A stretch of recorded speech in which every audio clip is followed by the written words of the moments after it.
Bueno, estamos con Antonino Comesaña, ¿vale? Él es experto en blockchain y bueno, Antonino, para empezar un poco la entrevista, quisiéramos que nos describieras un poco los siguientes puntos relacionados con tu empresa o con las organizaciones con las que colaboras, ¿vale? Si nos puedes contar qué hace tu empresa o qué hace la organización con la que colaboras y demás en este área en concreto. A ver, en blockchain colaboro con dos organizaciones. La primera es mi empresa, Bit4Block, que fue una empresa que nació el año pasado orientada a desarrollo en blockchain. Y después soy actualmente el presidente de la Asociación Gallega de Blockchain e IoT.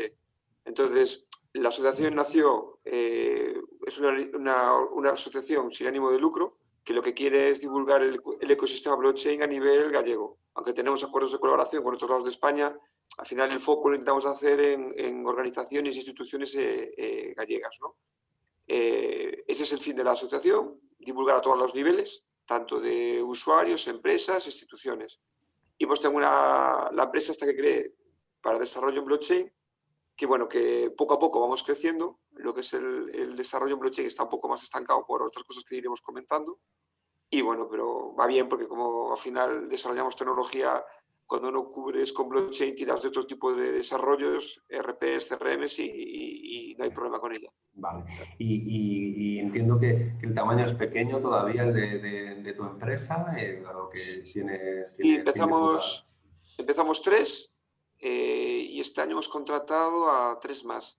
Vamos, estamos colaborando, bueno, se busca más que otra cosa por proyectos, ya me entiendes. No es Sí. gente en plantilla todavía porque al final nuestra carga de trabajo es muy fluctuante, tenemos muchos picos. Entonces, contratamos tres más y ahora para el próximo año estamos ya llegando a acuerdos con escuelas de negocio aquí en Vigo para desarrollar cursos de formación y ahí ya catar gente. Desarrollaremos los cursos nosotros y la gente que llevamos capacitada entrará como bolsa de trabajo en la propia empresa. Entonces estamos cerrando ahora con otras empresas para que participen en este tipo de desarrollo y empezaremos a lanzarlo enero, febrero del 2021. Si todo va normal, porque ya ahora ya no puedes decir nada, porque con cómo están las cosas no puedes decir nada. Pero bueno, como sea telemático y todo, me imaginamos que mucho problema Vale, no va a haber. vale. Bueno, Después, ahora con la Asunta cogeremos dos más, pero son becarios. vale. Para formarlos así, están en el último ciclo y estamos cogiéndolos posiblemente para las prácticas finales, nada más. Bueno, pues es un crecimiento del 100% de plantilla de un año a otro, con lo cual la verdad que es notorio, ¿no? Ante todo. Y cuéntanos también, Antonino, ¿para qué tipo de clientes, a qué sectores pertenecen estos proyectos que os encargan? A ver, aquí te hablo de, piensa que es una idiosincrasia muy particular gallega, ¿vale? Porque nosotros también colaboramos en proyectos blockchain a nivel nacional en otros lados y a nivel internacional, y Galicia es un ente particular, entonces te voy a enfocar un poco desde aquí porque es algo más particular. Entonces, aquí, por ejemplo, nuestro cliente garantizado y con el que llevamos trabajando desde el principio es la Universidad aquí de Vigo, por ejemplo, ¿no? Están con desarrollos pilotos en blockchain y nosotros estamos colaborando con ellos desde el principio. Después tenemos con distintas organizaciones, sobre todo en la parte de trazabilidad alimentaria, tenemos en Galicia acuerdos. ¿Cuál es el problema? Que como son multidisciplinares y hay cadena de valor transversal y en eso participa la Asunta, estamos pendientes de financiación. Vale, estaba ya todo cerrado, el proyecto está lanzado, pero aquí, por ejemplo, en Galicia, salvo empresas muy particulares que la innovación la tienen en su ADN y no hace falta decirles ellos, ya directamente tiran para adelante, la mayoría de ellos van con sus propias asociaciones y al amparo de la Xunta, para los proyectos financiarlos entre un 60 al 80%. O sea, de por sí, no. Y aparte también hay que entender que muchos de los proyectos, a ser de trazabilidad, necesitamos a instituciones públicas, porque la parte de aduanera o de certificación, necesitamos organismos públicos, ¿no? Entonces, ¿qué pasa? Es lo complicado que tiene muchas veces blockchain, que cuando haces un tipo de desarrollos, ves las necesidades concretas de una empresa, se lo desarrollas y ya está. Y aquí, como participan muchísimas empresas e instituciones de distintas, desde públicas, privadas, unas pequeñitas que a lo mejor solo facturan 10 millones y otras que facturan 2.000 millones, unos que no tienen ni planes de ciberseguridad. Entonces, claro, se vuelven muchas veces los proyectos muy largos, ¿sabes? Porque hay que aunar muchos cabos, ¿sabes? Igual que en otros es mucho más rápido, en estos son de bastante recorrido. Entonces, a día de hoy estamos con pequeños pilotos que nos van encargando desde Hispanoamérica, Madrid, País Vasco, algunas empresas pequeñas gallegas, pero sobre todo la universidad. Si me dices ahora en blockchain, sobre todo nuestra cartera prácticamente quien dedica prácticamente todo el tiempo es la Universidad de Vigo. Vale, perfecto. Y bueno, y cuéntanos un poco, bueno, entiendo que eres el fundador de la empresa, ¿no? Pero entiendo que al ser, al ser una pequeña empresa, cuéntanos un poco tu rol, tu papel, ¿tú también desarrollas o cuál es tu papel? A ver, yo soy el CEO, el administrador, se puede decir, ¿no? ¿Qué pasa? Yo vengo del mundo yo hice empresariales hace muchos años, y entonces vengo del mundo comercial y de empresa, ¿no? Ya hace años hice un poco el salto, porque entré en blockchain por la parte de inversión con el Bitcoin, pero ¿qué pasa? Me encantó la parte tecnológica y al final, ahora la parte de inversión prácticamente no la dedico, aunque debería, pero no me da la vida para más. Entonces me gusta más lo otro, ¿sabes? Lo otro, creas cosas y al final es lo divertido, ¿no? Entonces empecé a formarme, a hacer distintos bootcamp, porque al principio la formación no era arreglado. Entonces, ¿qué haces? Pues bootcamp privados, cursos desde IBM, la Fundación Linux que vas haciendo, te vas certificando poco a poco, vas conociendo a gente del sector y vas participando en proyectos y te vas formando. Entonces, mi rol ahora es, nosotros cuando tenemos un proyecto, nos hacemos un planning de horas y yo, ¿qué pasa? Mi parte fuerte no es el desarrollo, yo lo que hago son horas de apoyo. En ciertas yo tengo un CTO que al final es quien marca el proyecto. Y entonces cuando dice, mira, Tonino, con tu capacitación en este proyecto, pues mira, te puedes dedicar a esto, pues voy dedicando esas horas, ¿no? Pero mi core en la empresa es la gestión de clientes y las propias de un administrador. ¿Qué pasa? Que a mí como me gusta en proyectos, pues sí, acabo participando. ¿Sabes? O sea, en lo que son desarrollos propiamente dichos. Pero bueno, esto que comentas es muy interesante, ¿no? Porque también abre el abanico a perfiles que en teoría como el tuyo, como el mío, ¿no? Que no somos puramente técnicos, a que con cierta formación pues, se pueda adentrarnos en este mundo tan tecnológico y tan novedoso, ¿no? Sí, por ejemplo, fue una cosa, nosotros colaboramos también aquí la Xunta quiere hacer también procesiones de futuro, 2020-2030, ¿no? Entonces estamos asesorando para cómo se tienen que ser los temarios y qué profesiones tienen que haber, tanto para la parte de FP como para la parte sobre todo universitaria, que es la que están centrando. Entonces tenemos esa disyuntiva, porque al final, ¿cuál es? Yo veo que hay muchísima gente que piensa que esto es muy técnico y al final echa para atrás. Y aparte muchas veces cuando vas a charlas y todo, los técnicos hablan muy técnico y al final es como que si tú no estás en su mundo te tira para atrás un poco los conocimientos, ¿no? Entonces me gusta muchas veces, sobre todo lo hacemos en Agalvita, en la asociación, es ser como un embudo donde entra todo el mundo y que al final todo el mundo pare donde quede. Aparte nos hemos dado cuenta, sobre todo a nivel gallego, que no vale de nada crear... Nosotros colaboramos, por ejemplo, con distintas escuelas de negocio, podíamos capacitar formadores en desarrollo blockchain, ¿no? Pero ¿cuál es el problema? Lo hemos hablado con los socios de Agalvit. Es que no tiene sentido ninguno, porque si yo mañana desarrollo 20 o 30 desarrolladores en tecnología blockchain para que se queden en Galicia, no tienen cabida. Porque al final lo que tienen que escalar primero es las empresas conocer la tecnología, ver qué problemas le pueden solucionar y cuando eso se lanza, al final hay una parte tractora que ellos ya tiran de los propios desarrolladores. Pero crear desarrolladores sin la capa de business es una tomadura de pelo, porque al final o se te van fuera o se te mueren de risa. Porque yo, por ejemplo, para la empresa no tendría capacidad para absorber todos, ¿me entiendes? Crecemos a un 100%, pero mañana si formo 20, no puedo coger a 20. ¿Sabes? Vale. Entonces, eso se está viendo. Y entonces, al final, lo que hemos llegado a la Xunta es que, al final, como siempre, en este tipo de planes están las escuelas de telecomunicaciones y de ingeniería, no ven que si se mete una capa de business sea atractivo para la gente de ingeniería. Entonces, por ejemplo, aquí en Galicia, lo que hemos asesorado a la Xunta es que se tiene que crear una carrera a nivel business, pero de nuevas tecnologías, no solo centrado en blockchain. Entonces, esa gente tiene la capacidad de, no solo en blockchain, sino en las que estás tocando tú, desde Machine Learning, inteligencia artificial, Big Data, tener conocimiento de cómo se puede orientar ese tipo de nuevas tecnologías a los negocios y a partir de ahí, ya me entiendes, poder generar proyectos que puedan tirar de la capa de desarrolladores, ¿no? Y crear una riqueza cultural de esas tecnologías a nivel empresarial. ¿Sabes? Sí, acercar las dos partes, negocio perdón, y la parte técnica, ¿no? Para que el negocio pueda crear oportunidades, ¿no? Para los técnicos, ¿no? Que muchas veces es totalmente cierto lo que dices, ¿no? Que hay esa separación y muchas Justo. veces, claro, para que la empresa se lance a meter este tipo de tecnologías en sus procesos, ¿no? Pues hace falta esa parte de business, ¿no? Que a lo mejor el puro técnico no la tiene del todo, ¿no? Pero también el business de hoy en día no tiene tampoco la idea o los conocimientos para aplicar estas nuevas tecnologías al negocio, ¿no?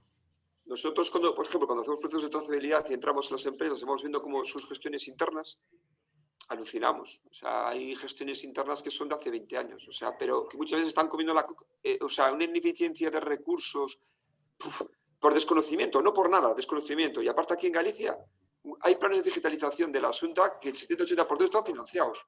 O sea, que es porque los desconocen y no saben que hay ese tipo de tecnologías. Entonces, hablando con la Asunta aquí, hemos visto que crear una formación híbrida al final no convence ni a los ingenieros y a lo mejor se vuelve muy técnica para la gente de business. ¿Me entiendes? Entonces, al final, en lo que hemos visto que sería lo mejor eso, crear una cualificación de nuevas tecnologías para la parte de business y después sí, pues la parte técnica, desarrollo en blockchain puramente duro, aunque tengan que ver un poco de negocio, lógicamente, porque entrar en una empresa sin, ¿me entiendes? Sin una mínima idea de consultoría o de otro tipo de necesidades que tiene la empresa, es una estupidez.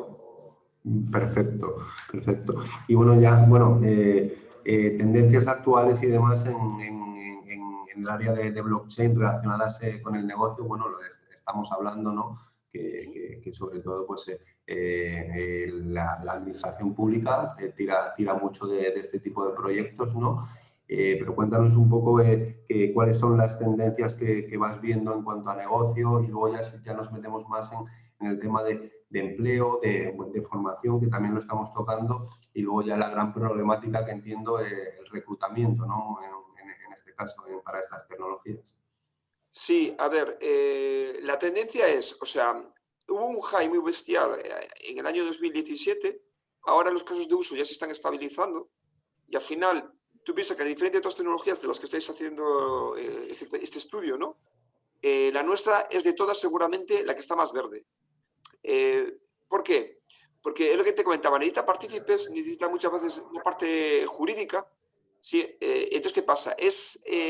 No solo muchas veces cuestiones de que la propia tecnología blockchain tiene que escalar, es que es un paraguas comunicado con otras, necesitas que otras también vayan para arriba, ¿no?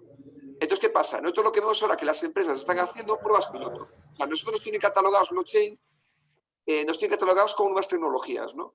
Igual que tú entras a una empresa potente y tienen tecnologías core, por ejemplo, la parte de ciberseguridad, otro tipo de tecnologías, que eso es core de ellos, las partes de blockchain quedan como hay que conocer un poco, pero tampoco se están metiendo a fondo, ¿no? ¿Por qué? Porque por lo que te comentaba, porque tampoco está escalando, porque hay una asimetría entre empresas. Cuando creas un proyecto, la parte jurídica es muy importante, y no hay claridad a nivel español. Por ejemplo, nosotros estamos asociados con Alastria, ¿no?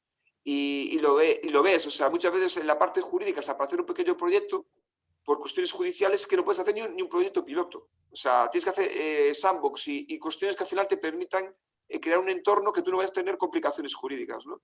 Entonces, como no hay claridad en eso, las empresas saben que es una tecnología que en esta próxima década que entra va a tener cada vez más y más peso, sobre todo porque hay unas sinergias muy potentes con otras que estáis comentando vosotros, y entonces ellos quieren estar para tener un feedback de primera mano, pero no se están lanzando a muerte, ¿me entiendes? Sí. ¿No?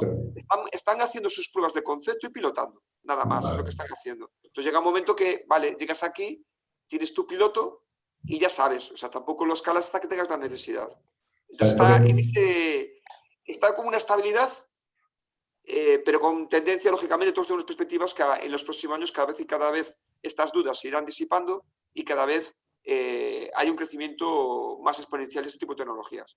Claro, o sea, has incorporado aquí otro área muy importante para que el blockchain pueda crecer, ¿no? Que es el área jurídico, ¿no? Sí.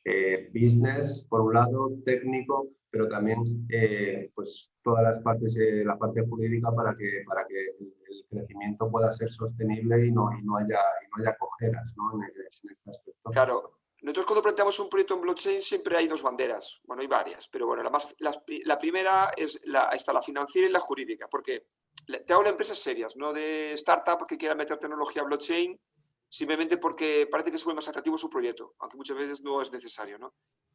Las empresas serias tienen dos banderas siempre, que es la parte financiera, ver si al final esa tecnología les repercute en eficiencia, excepto que sea una cuestión de marketing, que ya eso ya tiene otro criterio, ¿no? Y después la otra es la jurídica. Nadie se va a meter en un desarrollo que implique problemas jurídicos. Entonces, si tienes una bandera roja en alguna de las dos, el proyecto no escala. Vale. O sea, eso es así. Entonces, muchas veces veo proyectos de desarrolladores que están muy bien, te llegan con el piloto, nos lo presentan a la asociación. Y claro, yo digo, pero mira, esto está muy bien, pero ¿tú sabes si esto en España se puede aplicar? Ah, no, pues oye, mira, no sigas, hombre, porque en blockchain hay una asimetría bestial también jurídicamente. Hay proyectos que por cuestiones legales no se pueden hacer en España o en Europa, pero se pueden hacer en Hispanoamérica. O se pueden hacer en Rusia, o se pueden hacer en Estados Unidos, sino en Europa. Europa es la más restrictiva en este sentido, ¿no? Entonces, claro, a lo mejor tu proyecto a nivel español no tiene sentido, pero tú lo puedes hacer perfectamente en Argentina o en México. Claro, entonces eso hay que tenerlo en cuenta, ¿no? Vale. Y en materia de empleo y de formación, bueno, tu ejemplo, que no hace falta una ingeniería, ¿no? Para adentrarse en este área, ¿qué tipo de formación podría requerir a alguien para adentrarse en este mundo para que una empresa lo pudiera incorporar en plantilla? A ver, primera cosa, con que sepa programar, o sea, porque al final es como todo. Lenguajes utilizamos sobre todo Solidity, Ethereum y JavaScript para la parte de hyperlayers, ¿no? Entonces, a mí me viene una persona motivada, con ganas, eso es lo más importante. Y oye, con los mínimos conocimientos en programación, o sea, que sepa programar, al final, como tenemos gente especializada, los cogemos y le damos la capa. O sea, al final les metemos con horas que no son puramente de blockchain, pero después se va metiendo. Aparte, piensa que es una tecnología que no es tan aislada de otras.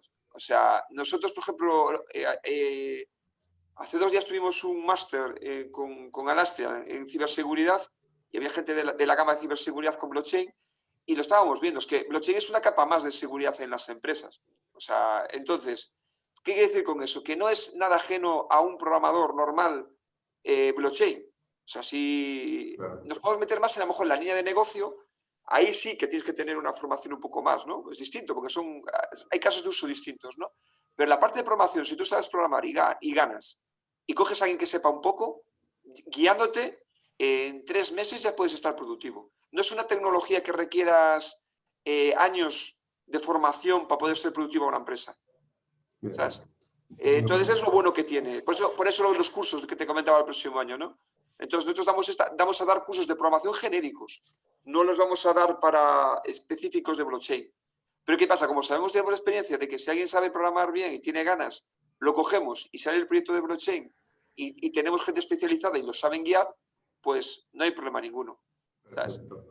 Y en cuanto a reclutamiento, entiendo que si en el caso que necesitarais un perfil más experimentado sería más complicado, ¿no? Que este tipo de perfiles junior o... Es que los senior, te lo digo somos una pequeña empresa, ¿no? Entonces los senior están fuera de madre, hablando claro, ¿sabes? En blockchain. Entonces, por eso la estrategia nuestra de captar desde cero. ¿Por qué? Porque coges gente que la vas formando tú y es mucho más a subir el coste. Cuando tú coges y como los seniors ya los tenemos en el equipo, ¿sabes? Coger un senior para afuera, hombre, como todo, tenemos unos cuantos proyectos en la Asunta en parte de financiación. Le hablábamos el otro día que estuvieron entrevistándonos unas empresas de reclutamiento. Claro, lo estamos hablando. Si esto de repente nos estalla, porque esto funciona así en la administración pública, de repente te lo tienen parado y a lo mejor en 2 meses te dan carta verde para 3, pues ahí sí que la curva de aprendizaje no podríamos marcar nuestros tiempos que estamos haciendo ahora. Y tendríamos necesitaríamos a seniors. Claro, entonces ya tenemos el plan B, que es, ya tenemos varias empresas de reclutamiento que si se necesita, nos cazarían. Ya tienen los perfiles mandados y si surge esta necesidad, pues bueno, ya se encargarían en pasarnos una selección previa. ¿Sabes? Vale, vale. Perfecto. Y bueno, ¿y qué tipo de problemática, aunque hemos venido comentando un poco, qué tipo de problemática ves actualmente y de cara al futuro? Hemos hablado de la jurídica, por ejemplo, en el marco europeo, pero cuéntanos un poco más. Eh, yo sobre todo lo que veo es lo que te lo decía, la parte más dura es la de la jurídica, ¿no? Y que de alguna manera el tejido empresarial, no sé por qué, como en estos proyectos conocemos a gente de todas partes del mundo, no sé por qué, igual lo que te digo, mejor tengo una perspectiva muy aquí, muy local, muy de Galicia, ¿no? Entonces, el problema de las empresas es que al final no hay, la innovación, hace años, como digo yo, era optativo. Hoy en día no es optativo, es supervivencia pura y dura. Las empresas que no innoven, no estén metidas en las nuevas tecnologías que estáis vosotros tratando, en 10 años están fuera. Es que da igual en el nicho que estés. La eficiencia y la capacidad de conocer a tu cliente que permite estas tecnologías, tú no lo vas a tener con las empresas tradicionales. Se está viendo ahora, o sea, tú, por ejemplo, joder, no es por desmerecer, ¿no? Pero tú imaginas ahora como, por ejemplo, el Corte Inglés está dando el salto, intentando imitar, en cierta manera, el proceso de Amazon, ¿no? Pero te das cuenta, se equivocan en un concepto. Es que el Corte Inglés no deja de ser una tienda tradicional que quiere digitalizarse. Amazon es una empresa de tecnología pura y dura que se dedica a vender. Es muy distinto. Ellos, por ejemplo, en la parte robot tienen secciones de robótica. La gente muchas veces lo desconoce. Entonces, cuando tú tienes una empresa que su core es la innovación, coges unas ventajas competitivas que a las tradicionales las barre. Entonces, muchas veces lo que hacemos en Agalbit y con otras asociaciones aquí en Galicia es a los empresarios tienen que tener metido eso, porque a 5 o 10 años, si no están metidos en este tipo de tecnología, están fuera. ¿Sabes? Entonces, ¿qué nos encontramos muchas veces? Que el día a día les puede. O sea, les das una charla, les explicas cómo les pueden ayudar, ¿no? Pero es como que al final tienen otras problemáticas que les parecen más imperiosas y al final lo acaban dejando retrasado, ¿no? Es posible De que a lo todas maneras, te mejor... diré que nosotros hemos entrado a empresas que, lo he dicho, que les hemos asesorado más que blockchain, planes de ciberseguridad, ¿no? Porque, joder, es como todo. Si yo no puedo hacer un proyecto de blockchain con gente que no tiene ni un plan. Vale, además está muy relacionado, ¿no? La ciberseguridad con el blockchain. A ver, es una capa más, o sea, pero tú imagínate un proyecto de blockchain sin ciberseguridad, madre mía, es un Claro, vale. agujero. Entonces, ¿qué pasa? La ciberseguridad es una estrategia. Entonces, tú no puedes tener un proyecto de blockchain fuera de tu plan estratégico de ciberseguridad. Es sin sentido. Entonces, claro, cuando entras a una empresa, porque su proveedor grande le dice, no, es que queremos hacer un piloto de trazabilidad y yo quiero participar.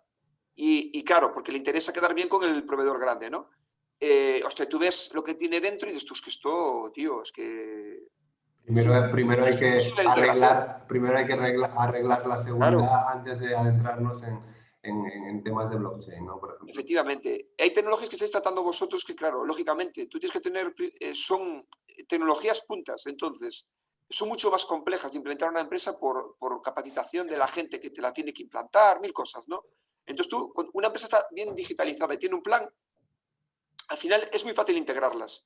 Pero cuando te encuentras empresas que no tienen ese plan estratégico, y ese plan de digitalización es estratégico a día de hoy. O sea, es que no lo quiera ver porque por ahora ha sobrevivido, vale, bien.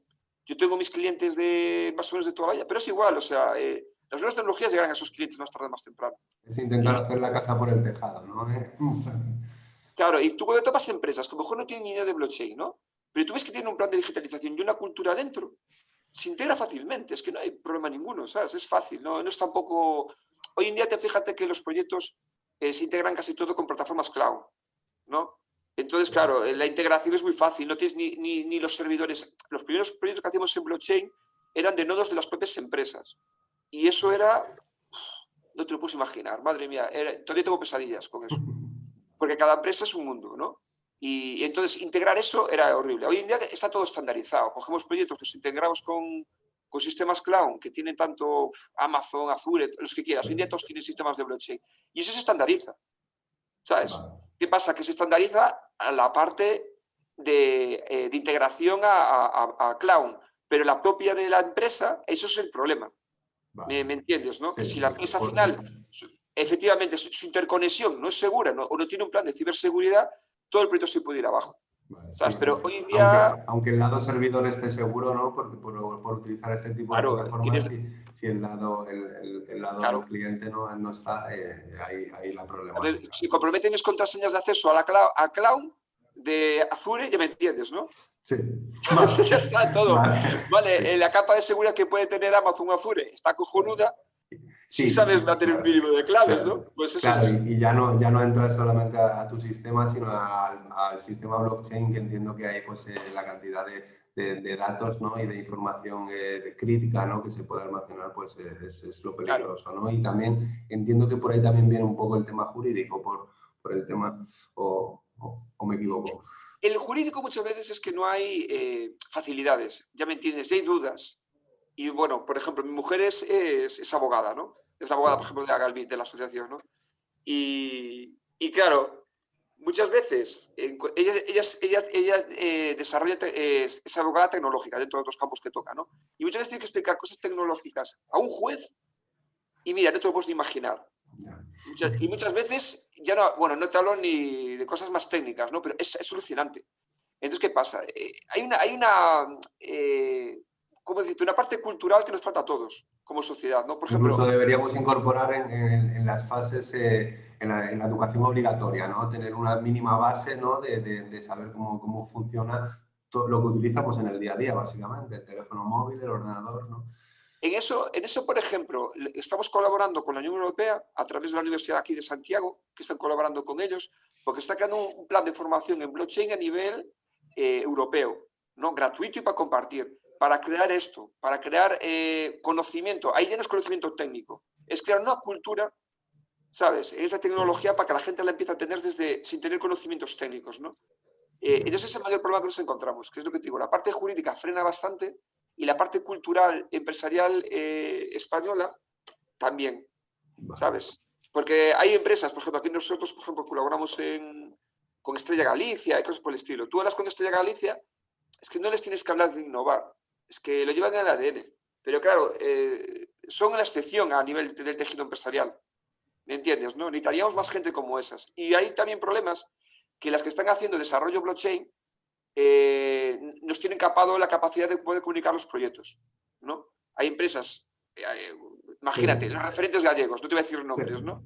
Pues están haciendo proyectos en trazabilidad, pero cuando nosotros queremos compartir casos de uso para que los empresarios se lancen, lo tienen capado, lo tienen para uso interno y no lo quieren compartir.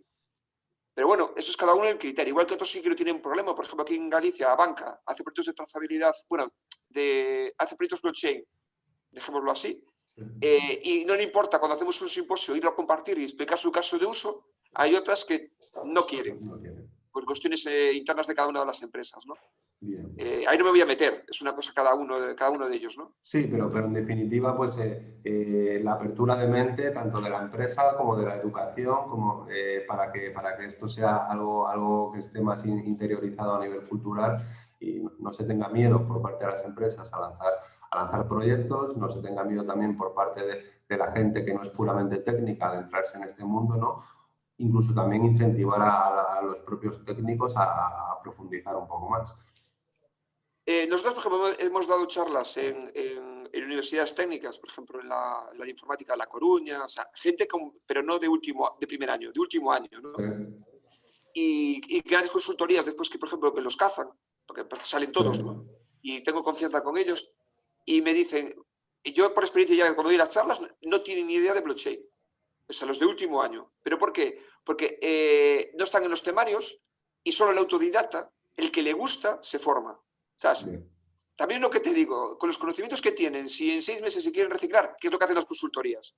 Las consultorías los cogen tal como salen en el tercer, cuarto, quinto año, los cogen y si necesitan para proyecto blockchain hacen la misma estrategia que te acabo de decir yo. Claro. Un Everest y este tipo de cosas hacen lo mismo. No les importa que tengan conocimiento blockchain porque los cogen y con los conocimientos que tienen bien guiados lo hacen.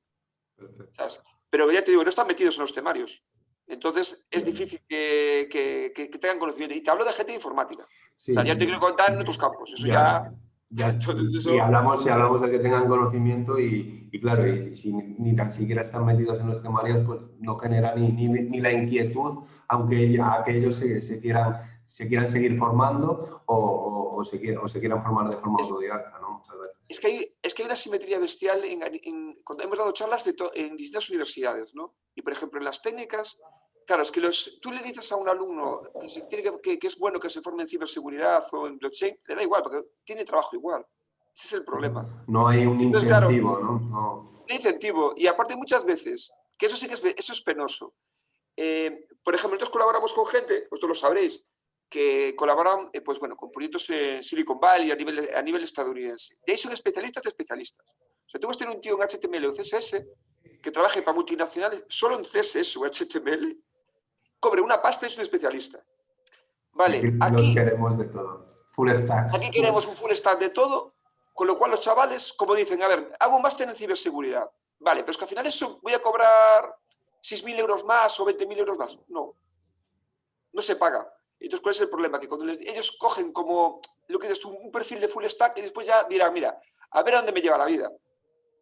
¿Me entiendes? Sí, y es a lo que están, o sea, no tienen esa a priori, esa especialización. Es como, mira, cuando me coge a la empresa, ya miran llevando. Y la gente de las carreras técnicas, claro, es que no tienen un problema de paro. O sea, ya muchas veces, muchas veces que están encontrando es que en el tercer año ya los pillan a todos. O sea, que cuestan hasta que acaben.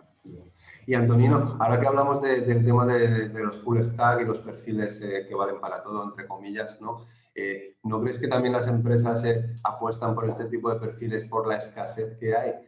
Si no puedo tener a un front y a un back, pues porque no hay cantidad suficiente, pues a lo mejor con uno que sepa de las dos cosas un poco, no puede ser un poco por la escasez de perfiles. Yo creo que es por la comodidad y por costes. Vale, ¿Sabes? claro. Yo creo que es los costes. Al final, si tienes dos perfiles, si son dos sueldos, si tengo un tío que sabe de todo, ahorro. Y tiene esa mentalidad. Los americanos, sobre todo, son del especialista. Y es alucinante. O sea, a mí me dicen los sueldos que cobran con HTML y digo yo soy idiota, porque aquí HTML es como, bueno, no es ni un lenguaje de programación. Entonces dices tú, jolín, oye, aquí es lo que aprenden todos al principio y allí hay gente especializada solo en eso. Y personas senior que siguen con HTML, por ejemplo. Para toda la vida. Vale. Y dices tú, vale, entonces ¿aquí pasa? ¿Cuál es el problema? Que aquí en este tipo de tecnología necesitas especialistas. Si quieres ser puntero, ya me entiendes, si quieres ser puntero necesitas especialistas. Y el problema que me estoy encontrando a nivel español es que sus especialistas buenos se están yendo fuera, porque las diferencias de salario son muy bestiales. Y nosotros, por ejemplo, nosotros colaboramos con Hyperledger aquí en España, ¿no? Hyperledger es de la Fundación Linux y, por ejemplo, hace simposios a nivel europeo una vez al año. Entonces nosotros mandamos, para que te hagas una idea, a Ámsterdam hace un año hubo un simposio, mandamos a gente para cazar y mandamos a dos. Y los dos que mandamos casi no vuelven. Me pillas, ¿no? Sí. Los mando a ver que me cacen algo y al revés. O sea, empiezan a hacerle preguntas a ellos y casi no vuelven. O sea, y los sueldos que manejaban eran astronómicos. ¿Qué pasa? Que por cuestiones personales y familiares, pues tampoco les apetecía mucho, ¿no? Pero claro, te estás encontrando que a nivel español, cuando encuentras un especialista muy bueno en una tecnología concreta, la salida está fuera, porque salvo las empresas muy grandes, que los hay, ¿no? En España, pues que los pueden absorber, el resto se van fuera. Bien. Porque no hay. Y las pymes lo que quieren es lo que tú comentas, un perfil full stack. Como máximo, una pyme de un tamaño medio, pues sabe distinguir la parte front de la back, ¿ya me entiendes? Si tiene una carga importante de servidores y todo, pues igual difuminan, ¿no? Pero una pyme normal a nivel gallego te tiene un full y ya te tiene el chico del ordenador. O sea, ya te tiene de todo. Hablamos de full el que te pone la impresora, DevOps también. El que te pone la impresora, el que te pone la red, hasta solo le falta poner el papel de la fotocopiadora. Ya me entiendes, ¿no? Entonces, claro, dices tú, pues eso es talento que se pierde. Y ya por concluir, Antonino, ¿qué harías? ¿Qué tipo de acciones podrías hacer tú o harías tú en materia de sobre todo de formación, ¿no? Que es un poco lo que más nos interesa para solventar esta problemática que hemos estado comentando? Yo creo que lo mejor, lo que necesitamos a nivel inmediato, ¿no? A nivel inmediato hay que de alguna manera, no tiene sentido que haya gente, o sea, trabajos con demanda, que se pueden hacer en teletrabajo, que puedes trabajar aquí, que puedes trabajar para todo el mundo. O sea, y hay otros trabajos directamente que estén sin salida, ni a corto, ni a medio, ni a largo. Y sobre todo, que lo que te decía antes, mi ejemplo es un ejemplo claro de que al final no hay que tenerle miedo. O sea, si tú te dedicas un tiempo de tu vida a cambiar tu rumbo, ¿no? Porque claro, yo tenía un perfil orientado a business, ¿no? Pero si tú dedicas un año, no más, a cambiar un enfoque con una formación técnica específica, porque ¿cuál es el problema? No hace falta hacer una carrera de informática. Con un bootcamp específico en programación, o sea, yo tengo gente, yo he hecho máster también en Big Data y Machine Learning, ¿no? Y veo gente que al final, cuando se han cogido en proyectos europeos, al final da igual. Lo único que querían es que tuviesen unos conocimientos básicos y que supieran programar. Porque después, en el proyecto que te cogen, ya te forman. Entonces, al final hay muchísima gente que, sobre todo con la desgracia que estamos sufriendo, que pueden reestructurar su vida y a medio y largo plazo van a salir ganando, aunque ahora a lo mejor a corto plazo sea un poco doloroso, y podemos posicionarnos tanto como individuos como país. ¿Sabes? Entonces, ¿qué pasa? Y hay que perderle el miedo. O sea, hombre, programar, lo he dicho, Jorín, con que, ya me entiendas, tengas un mínimo de conocimientos, ya te digo ni matemáticos, o sea, un poco de, ya, hombre, si eres un lerdo para los números, oye, igual me metes, ya me entiendes, no me he encontrado, pero mira, en los cursos que hemos dado y todo, no me he encontrado una persona que dijese, este tío va a aprender a programar en su vida. Lo que hay mucha gente que viene con trabas mentales, ¿no? Porque dices, es imposible, es imposible. Pero como hoy en día, Jolín, mira, yo tengo 2 niños. Uno tiene 6 años y el otro tiene 2, ¿no? El de 6 años sabe programar. O sea, pero sabe hacer videojuegos. O sea, coge Scratch y sabe programar. ¿Qué nivel? Vale, pero videojuegos que los enseño y flipáis. O sea, desde el Comecocos, este que había de los marcianitos, te lo sabe hacer. ¿Por qué? Porque con una estructura lógica, y aparte hoy en día hay herramientas muy divertidas, son de objetos, o sea, no es como de poner código puro y duro, ¿no? Pero es que al final ese tipo de herramientas es una estructura lógica que es cómo funciona un programa. En el momento que lo entiendes, ¿me entiendes? Y al final guardas una estructura. Y lo dicho, sobre todo es muy importante no tener una urgencia. El que tú me dices que quieres aprender a programar en 3 meses porque necesitas comer, es muy complicado. Pero si tú te marcas un año de tu vida para reciclarte y todo, ostras, pues es totalmente viable. Entonces, habría que de alguna manera crear un plan a ese nivel para gente de perfiles, porque los técnicos ya tienen salida de por sí, ¿no? Pero de alguna manera reciclar a gente de otros tipos de perfiles y poder capacitarlos para este tipo de soluciones, ¿ya me entiendes? Sí. Para que pudiesen ser desarrolladores junior. Después de ahí, las ganas, las inquietudes de cada uno te llevarán a lo que tú quieras. ¿Sabes? Pero yo creo que eso, y más lo que estamos viviendo, pues podría ayudar a muchísima gente. Sí, mira, más que subsidios, que están bien puntualmente, lógicamente, para las necesidades, el plantearse. Eso, por ejemplo, tú ves ejemplos como Noruega, perdón, Finlandia.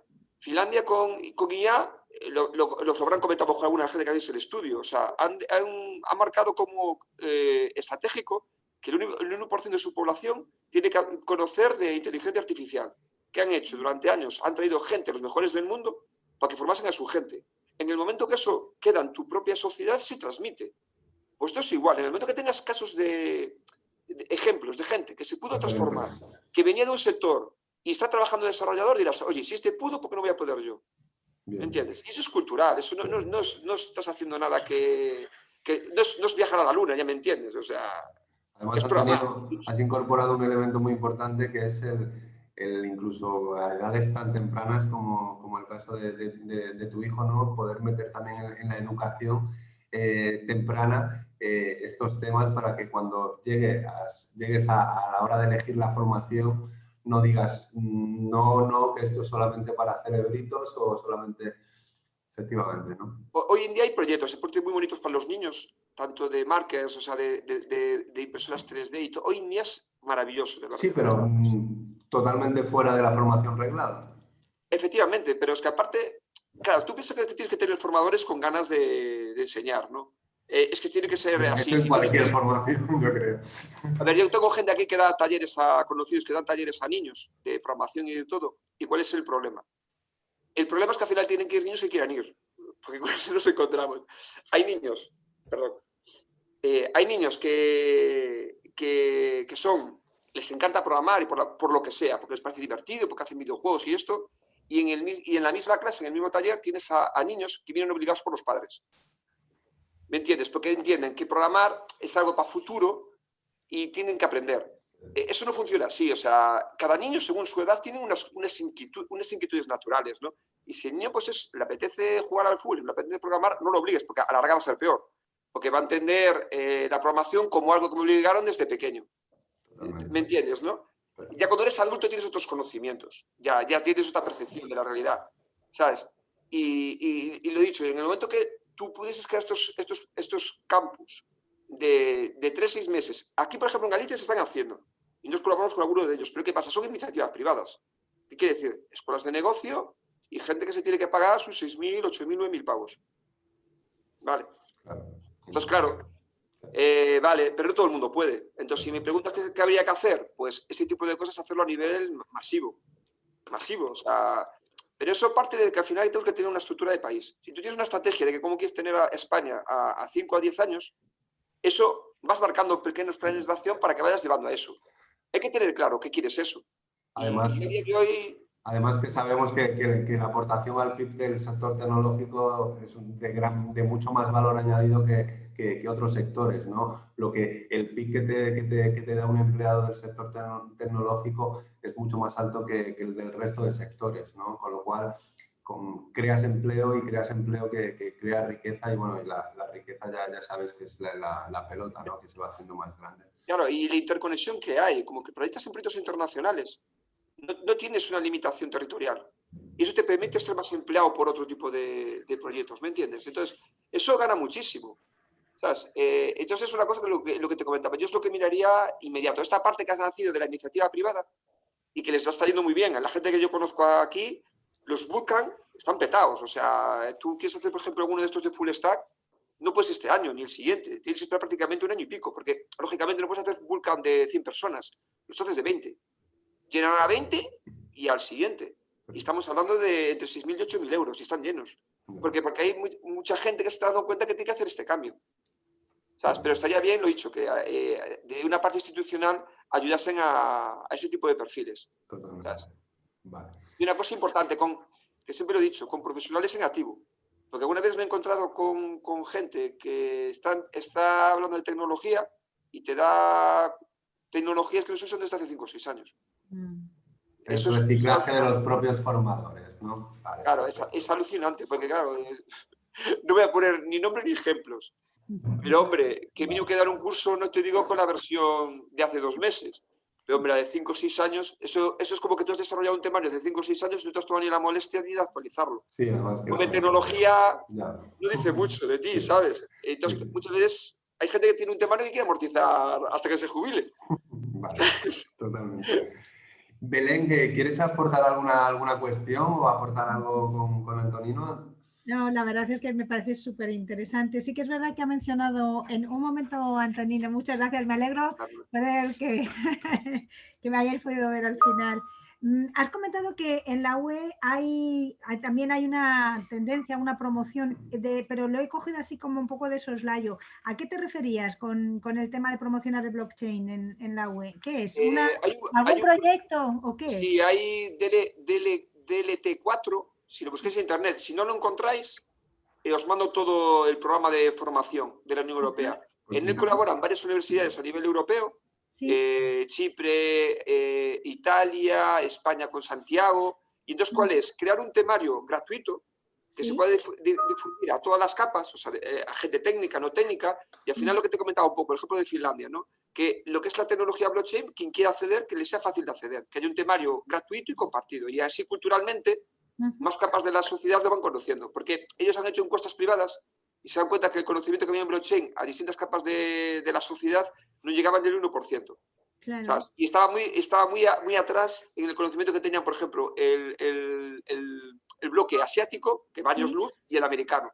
Entonces, claro, quieren ese tipo. Y me parece una idea, nosotros participamos con ellos, ayudando ahora de Santiago con el temario, hemos dado webinar con ellos, o sea, y entonces, porque encaja con nuestra filosofía, ¿me entendéis? Esto es, al final, en tu parte privada. Si tú creas riqueza a todas las capas, al final te va a llegar a ti. Entonces, te pregunto, por ejemplo, una persona que quiera hacer ese cambio, como tú dices, ¿no? Ese que es en el que se necesita un año para formarse, para un cambio. con estos programas del ET4, ¿tú crees que sería como una manera de empezar o de empujar? O sea, ¿sería suficiente o aparte tendría que hacer? No, DLT4 es como explicarte, es como un manual de usuario, pero una capa de arriba. O sea, no te entra la parte técnica. Ah, Es de vale. business. Vale. Es de business. Vale. Vamos a ver, toca uno mínimo de criptografía, porque al final cuando hablas del haseo y la parte de blockchain, joder, un mínimo de lo que es una curva elíptica o algo así tienes que saber, ¿no? Pero es una capa que tú no tocas código. Vale. Es tocar la parte que os decía yo al principio, que a nivel de distintas instituciones, por lo menos sepan lo que es blockchain. Entiendo. Cuando ya saben lo que es... Concienciación, sensibilización, ¿no? De la importancia que tiene y tal y tal. Ok, muy bien. Vale. Y en efecto, como has dicho tú, por ahora, por desgracia, podemos decir que se puede decir que oferta gratuita para hacer este cambio, ¿no? De formación, o sea, este cambio podemos... Oferta gratuita poca hay, ¿no? Por lo menos en Galicia. De calidad, a ver, hay como todo, no estoy muy metido en esa parte, ¿no? Pero, por ejemplo, me imagino que para parados y eso hay estos tipos de cursos, ¿no? Pero ¿qué pasa? Que al final quien los da es lo que te digo yo. Tú puedes saber los temarios, son enquilosados y no están orientados a trabajar. Es que es como horas vacías. Es que sí, clase de teoría y ya, vale. Nada, te ponen un PDF. A ver, programar es como andar en bici. Yo te puedo explicar cómo andar en bici. Como no te cojas la bici y te pongas a pedalear, mal vamos. Entonces, ¿qué pasa? Hay gente que tiene una capacidad autodidacta bestial y hay gente que necesita que la guíen. Entonces, estos bootcamp lo que te hacen es como tu apoyo. Si tú no tienes conocimientos de programación, pero tienes un tío que está contigo dándote apoyo de continuo y te va llevando con tus dudas, al final tus barreras las vences. Y eso es lo que pagas. Hay gente que es capaz de hacer eso por sí sola, por supuesto, pero para tener más éxito, si te metes ese tipo de cosas, seguro. Y aparte una cosa importante, como hay tanta necesidad, cierrar acuerdos con bolsas de empresas. Entonces, claro, tú ya sales de ahí, por lo menos claro, ya está. Y después sí lo he dicho, a dónde puedas llegar, eso depende de la parte de cada uno. Mil gracias. Nada, bueno, pues muchísimas gracias. Voy a parar la grabación, ¿vale?